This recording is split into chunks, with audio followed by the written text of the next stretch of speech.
A picture of a Sein boat was placed on Cannery Days, Prince Rupert and Port Edward. This reminded me of something that happened about 63 years ago. I had put it out of mind. Since that time I had decided to die, and the experience left me in shock until now. We were on our way back from a large funeral for a Niska chief to the fish canneries along the slough. Normally we would have to walk the rail tracks from Port Edward to Inverness, North Pacific, Sunnyside or Cassiar canneries. Luckily for us, a Sein boat was just leaving for Sunnyside Cannery.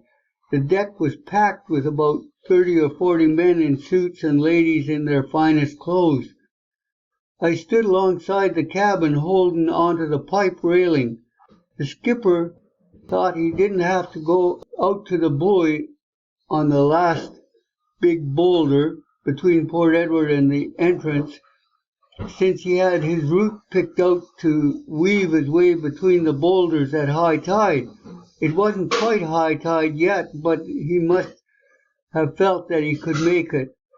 A couple of things that he misjudged in hindsight was an extra weight of 30 or 40 people made the boat ride lower in the water.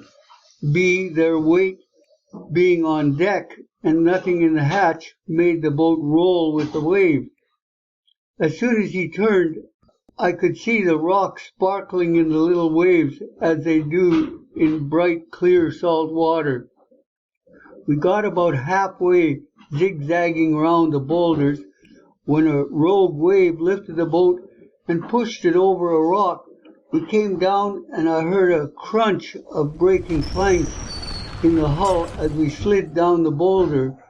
The skipper was able to miss the next boulder, but I ran around the cabin into the doorway. I hollered, "How do you get below?" A deckhand opened a large round cover and said, "Go down here, the ladder." I scrambled down the ladder and I could see the water gushing in a large round hole. If you make a circle with your arms holding your hands together, it's that large. I ran through the water and grabbed a mattress off the bed in the bow. The mattress about 5 inches thick with canvas covering, and I threw it over the hole and sat on it. I was too light. The force of the water was seeping by. I called, "Send some fat guys down here." 3 young men dropped down the stairs. I told the biggest one to sit on me, and the other 2 to sit on each side. The skipper had to weave through the rest of the rocks and then swing left to go between the islands. This took time. The bilge pump was slowly losing ground, and the water level was rising. I could finally feel the boat turning left, but the water was halfway up my chest. I told the man sitting on me, "If you hear me drowning, don't get up. Nobody move until he beaches the boat. If the engine drowns, it'll be only a few minutes before the boat sinks. No one on deck has any life jackets on.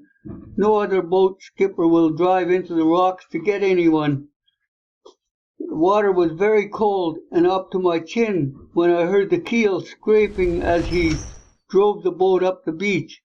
I was so cold that I didn't remember much about getting home to Sunnyside Cannery. I heard later that people heard us coming on the radio phone, and a large Sein skiff came up behind and picked us off the boat.